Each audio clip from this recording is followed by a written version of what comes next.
Luna भी बड़ा अजीब मानव है। हर पल मुझसे प्रश्न करता ही रहता है। पूछो लूना, तुम्हारा क्या प्रश्न है? मैं उत्तर देने के लिए तत्पर हूँ। ये पूछता है कि ये हमारे नाम की रचना कहाँ से हुई, शब्द की रचना कहाँ से हुई। इसका उत्तर मुझे चाहिए। तो सुनो लूना, मैं तुम्हें नाम की रचना कह बतलाता हूँ। नाम की रचना आकाश से शुरू करता हूँ। आकाश की रचना आकाश से शुरू करता हूँ। जब नाम की रचना नहीं हुई ही, तब भी ये आकाश था और ये अंधकार भी था, परंतु उसका कोई नाम नहीं था। ये केवल अनामी था। ये आकाश अपने आप में इतना दौड़ता था, परंतु वो खाली दौड़ता था।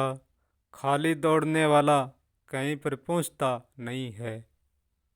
ये बिना अंत बिना शुरुआत से दौड़ता था, तब ये कहीं नहीं पहुंचता था। आज उनका शुरुआत भी है और उनका अंत भी है।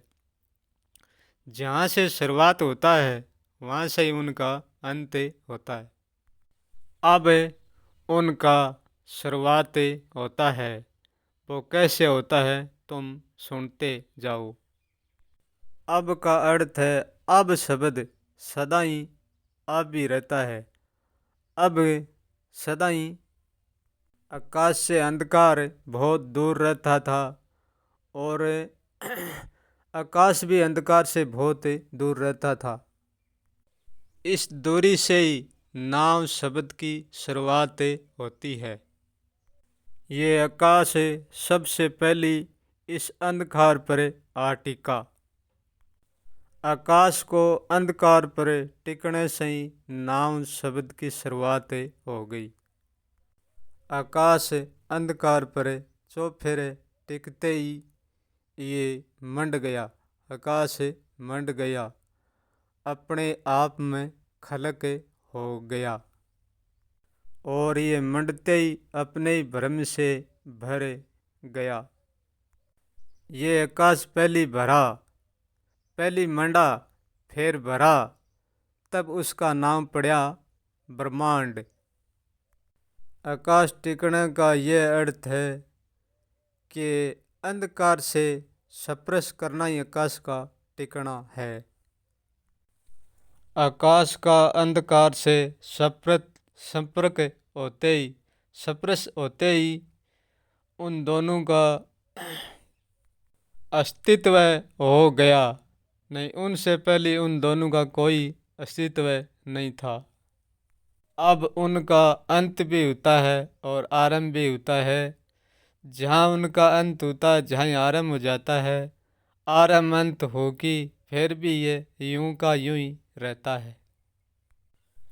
जब से आकाश का स्पर्श अंधकार से हुआ है, तो अंधकार की परछाई आकाश में घुस गई।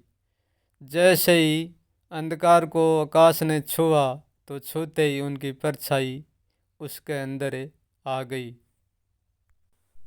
छूते ही आकाश की परछाई भी अंधकार के अंदर पहुंच गई। अंधकार की परछाई के कारण ही आकाश में अंधेरा है। आकाश की परछाई के कारण ही अंधकार में प्रकाश है। नाम अरूप है, शब्द रूप है। ये रूप अरूप मिलकर ही सब कुछ रचा जाता है।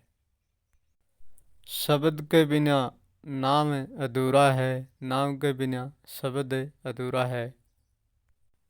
शब्द का जोड़ नाम से है, नाम का जोड़ शब्द से है। यहाँ एक की रचना कभी नहीं हो सकती। जब रचना होती है तब रचना में दो ही होते हैं, एक कभी नहीं हो सकता। रचना का अर्थ है ना। ये रचकर भी अपने को ना कर देती है।